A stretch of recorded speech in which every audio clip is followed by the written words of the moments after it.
नमस्कार mama's kitchen को आपण मानक स्वागत। आसतु आज आम मैंने माछर एपरी एक नुआ आइटम बनैबा जहाँकि अत्यंत स्वादिया एवं अति शीघ्र बनी जाई परिबो। आज बनैबा माछ बिंदालू जहाँ को सिरिका माछ मध्ये कहा जाए। सिरिका माछ बनैबा पई मु एठारे 5 ରୁ 6 पीस माछ नेइची एवं सेही माछ को हळदी एवं लूण गोलाई भल भाबरे साइड कर रखि देछि। देखंतु एहा को भल भाबरे हळदी आ लूण रे गोलाई किछि समय छाडी देबा एवं एपरी देखिबा जेपरी सेही हळदी आ लूण रे कोटिंग जेपरी चारि आडे माछर लागि थिबो। एहीपरि भाबरे माछ को गोलाई एहा को किछि समय रखि देला परे गोटे ग्राइंडर जार नबा सेथिरे बिलाती को काटी दे देबा। एठारे आमे बिलाती को काटिकी पकाइबा नहीं, एहा को आमे पेस्ट करके देबा किंतु मन रखिबे एहा को पियाज अदा रसुण सहित एका संगे पेस्ट करिवे नहीं। सेति पई मु एठारे अलग भाबरे बिलाती को काटी पेस्ट करि नेउछि। वर्तमान आमे माने माछ को संतुलिबा पई कड़ाई बसाइबा। कड़ाई बसाइबा परे से कड़ाई रे तेल पकाइबा जहाँ द्वारा आमे माछ को संतुलिबा। तेणु माछर क्वांटिटी अनुसार आपण माने आवश्यकता अनुसार तेल देबे। वर्तमान तेल दे सारिबा परे जेतेबेले तेल गरम होई जिवो सेतेबेले आमे पूर्वरु गोळई रखिथिबा माछ को आ मध्य रे पकाइबा। गोटी गोटी करी सब माछ को कड़ाई रे पकाई एपट सेपट करी एहा को भजाइबो। प्रथमे एहार गोटे साइड टिके भाजी हला परे एहा को तापरे उल्टाइबा। पुनर्बार द्वितीय साइड को मध्य सेहीपरि भाजिबा। मन रखिबे माछ को बेसी कड़ा करी भाजिबे नाही। माछ कड़ा होई गले ताहार टेस्ट भिन्न होई जिवो। तेणु सिरिका माछ रे माछ एहीपरि भाबरे अल्प फ्राए करा जाय। मु एठारे माछ को फ्राए करी नेछि किंतु आपण माने जदि चाहिबे तबे कंचा माछ रे मध्य सिरिका माछ करि परिबे। एथिपई आपणको माछ को पूर्वरु फ्राए करिया को पड़िबो नाही। बास मसला कसी हे गला परे सेही गोळाई रखिथिबा माछ को सेही परि भाबरे छाडी देबे एवं माछ सिझिबा जाय एहा को घोड़ई रांधिबे। एही परि भाबे मध्य हमर सिरिका माछ हे परिबो किंतु मु एठारे माछ को प्रथमे भाजी नउची। आपण मान देखुथिबे एहार गोटे साइड ब्राउन हे गला परे मु एहा को उल्टै देउची एवं एही परि भाबरे हम जेतेबेले माछ सिझी आसीबो सेतेबेले एहा को हम एक प्लेट को ट्रांसफर कर दबा। गोटी गोटी करी माछ को भल भाबरे गोटे प्लेट को ट्रांसफर कर दबा जेपरि तेल रहिबो नाही। वर्तमान सेही कड़ाई रे आउ टिके तेल देई आमे प्रस्तुत करिबा ताहार ग्रेवी।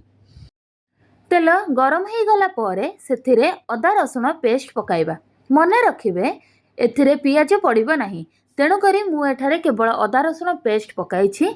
आपण माने मध्य बाजार किना अदा रसुण पेस्ट यूज करि परिबे किंतु मु एठारे मोर घर बना अदा रसुण पेस्ट यूज करछि। अदा रसुण पेस्ट टिके कसी हला परे अर्थात तार टिके गंध गला परे सेथिरे भेसुंगा पत्र को पकाइबा। भेसुंगा पत्र एहार मुख्य इंग्रेडिएंट्स तेणु एहा को स्किप करिवे नाही। एहा खाइबार बासना बढ़ाइबा सहित टेस्ट मध्ये बढ़ाई थाए।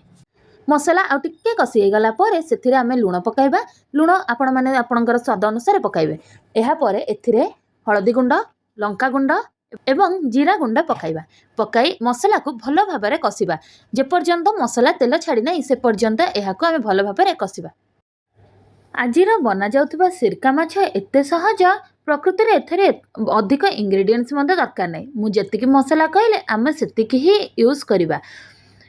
प्रथमे अदा रसुण पेस्ट, एहा परे हळदी गुंड, लूण, लंका गुंड एवं जीरा पाउडर एतिकी जिनिस एवं शेष रे मुख्य इंग्रेडिएंट्स होची सिरिका।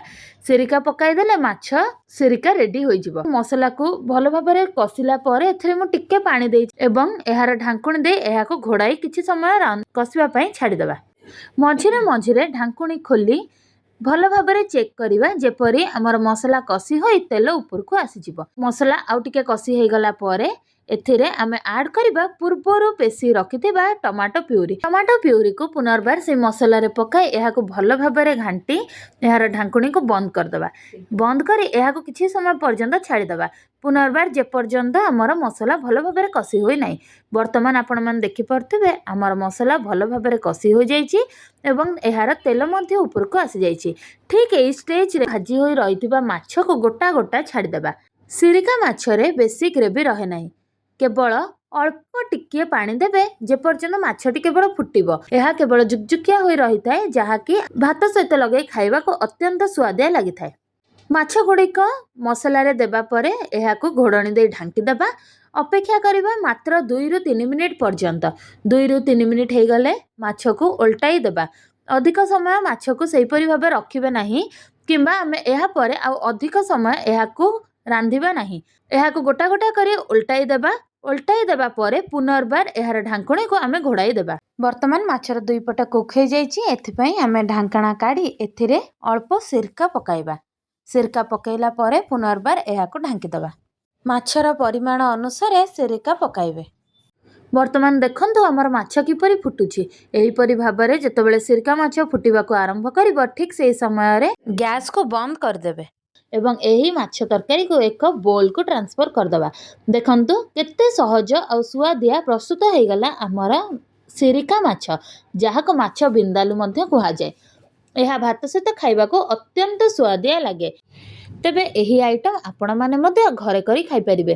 ଏହା ଅତି ସହଜ ଏବଂ ସୁବିଧାରେ ଅଳ୍ପ ଇନଗ୍ରିଡିଏଣ୍ଟସ୍ ବନେଇ ହେବାରୁ ପ୍ରାୟତଃ ମୁଁ ଏହାକୁ ଘରେ ବନାଇଥାଏ। ତେଣୁ ଆଜି ଆପଣମାନଙ୍କୁ ଏହି ଭିଡ଼ିଓଟି କିପରି ଲାଗିଲା ତାହା ମୋତେ ନିଶ୍ଚୟ କମେଣ୍ଟରେ ଜଣାଇବେ। ଶେଷ ପର୍ଯ୍ୟନ୍ତ ଭିଡ଼ିଓଟିକୁ ଦେଖିଥିବାରୁ ଆପଣମାନଙ୍କୁ ଧନ୍ୟବାଦ। ଭିଡ଼ିଓକୁ ଲାଇକ୍, କମେଣ୍ଟ ଏବଂ ସେୟାର କରିବାକୁ ଭୁଲିବେ ନାହିଁ। ଚ୍ୟାନେଲକୁ ମଧ୍ୟ ସବସ୍କ୍ରାଇବ୍ କରିଦେବେ। ରହିଲି, ପୁଣି ଦେଖା ହେବ ଆଉ ଏକ ଭିଡ଼ିଓରେ। Bye bye.